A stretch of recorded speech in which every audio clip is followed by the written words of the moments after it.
ಬಿಹಾರ ಚುನಾವಣೆಯಲ್ಲಿ ಎನ್ಡಿಎ ಭರ್ಜರಿ ಗೆಲುವು ಸಾಧಿಸಿದ್ದರಿಂದ ಲಕ್ಷ್ಮೇಶ್ವರ ಪಟ್ಟಣದಲ್ಲಿ ಶಿರಹಟ್ಟಿ ಮಂಡಲ ಹಾಗೂ ಲಕ್ಷ್ಮೇಶ್ವರ ತಾಲೂಕು ಬಿಜೆಪಿ ಪಕ್ಷದ ಕಾರ್ಯಕರ್ತರು ವಿಜಯೋತ್ಸವ ಆಚರಿಸಿದರು. ಪಟ್ಟಣದ ಶಿಗ್ಲಿನಾಕದಲ್ಲಿರುವ ಸಂಗೊಳ್ಳಿ ರಾಯಣ್ಣ ಪ್ರತಿಮೆಗೆ ಮಾಲಾರ್ಪಣೆ ಮಾಡಿ ಪಟಾಕಿ ಸಿಡಿಸಿ ಸಿಹಿ ಹಂಚಿ ಸಂಭ್ರಮಿಸಿದರು. ಈ ವೇಳೆ ಶಿರಹಟ್ಟಿ ಮಂಡಲದ ಅಧ್ಯಕ್ಷ ಸುನೀಲ್ ಮಹಾಂತಶೆಟ್ಟರ್ ಮಾತನಾಡಿ, ಭ್ರಷ್ಟ ಕಾಂಗ್ರೆಸ್ಸಿಗೆ ಬಿಹಾರದಲ್ಲಿ ಬಿಜೆಪಿ ತಕ್ಕ ಪಾಠ ಕಲಿಸಿದೆ. ಇದು ಐತಿಹಾಸಿಕ ಗೆಲುವು ಎಂದರು. ಪ್ರತಿಯೊಂದು ಯಾವುದೇ ರಾಜ್ಯದ ಚುನಾವಣೆ ಬಂದಾಗ ಕಾಂಗ್ರೆಸ್ನವರು ಏನಾದರೂ ಒಂದು ಹೊಸ ಹುಡುಕ್ತಾ ಇರ್ತಾರೆ.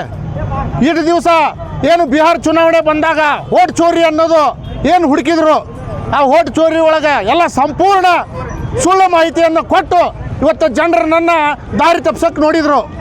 ಆದರೆ ಏನು ತಾವು 70 ವರ್ಷ ಏನು ಕಾಂಗ್ರೆಸ್ ಆಡಳಿತ ಮಾಡಿ ಏನು ಯಾವ ಥರ ನಾವು ಆಡಳಿತ ಮಾಡಿದ್ವಿ, ಯಾವ ಥರ ನಾವು ಜನರನ್ನು ಮೋಸ ಮಾಡಿ ಆಳ್ತಿದ್ವಿ ಅನ್ನೋದನ್ನು ಈಗ ಅವರು ಒಂದೊಂದಾಗಿ ಜನಕ್ಕೆ ತಿಳಿಸ್ಕೊಡಕತ್ತಾರೆ.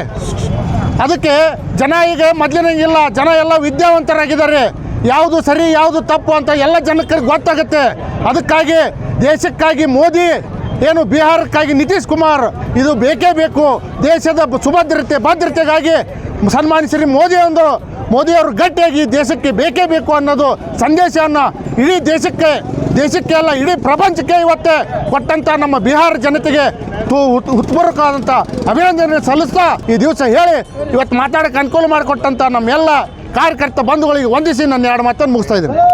ಈ ಸಂದರ್ಭದಲ್ಲಿ ಹಿರಿಯರಾದ ಪೂರ್ಣಾಜಿ ಕರಾಟೆ, ಧ್ಯಾನದೇವ್ ಬೋಂಬ್ಲೆ, ಗಂಗಾಧರ್ ಮೆಣಸಿನಕಾಯಿ, ಮಂಜುನಾಥ್ ಹೊಗೆಸೊಪ್ಪಿನ್, ಮಂಜುನಾಥ್ ಗಜಾಕೋಶ್, ಎಂಆರ್ ಪಾಟೀಲ್, ರಾಮು ನಾಯಕ್, ಡಿವೈ ಹುನಗುಂದ್, ಬಸವರಾಜ್ ಕಲ್ಲೂರ್, ಅಶೋಕ್ ಶಿರಹಟ್ಟಿ, ನಿಂಗಪ್ಪ ಪಾಟಿ, ಪ್ರವೀಣ್ ಬೋಂಬ್ಲೆ, ಸಂಗಮೇಶ್, ರುದ್ರಪ್ಪ ಉಮಚಗಿ ಸೇರಿದಂತೆ ಅಪಾರ ಸಂಖ್ಯೆಯ ಬಿಜೆಪಿ ಕಾರ್ಯಕರ್ತರು ಹಾಜರಿದ್ದರು.